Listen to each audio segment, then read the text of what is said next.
Apakah itu ibadah korban?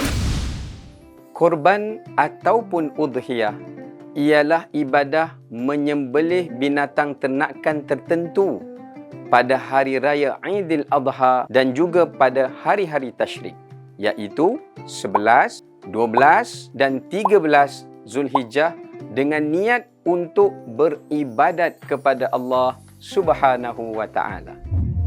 Allah Subhanahu wa taala berfirman, A'udzu billahi minasyaitonir rajim. Fasalli li rabbika wanhar. Ibadah korban adalah merupakan satu ibadah yang sangat istimewa. Bagaimana ia tidak istimewa? Kerana ia adalah antara ibadah yang terawal disyariatkan oleh Allah Subhanahu wa taala sejak zaman Nabi Adam alaihissalam.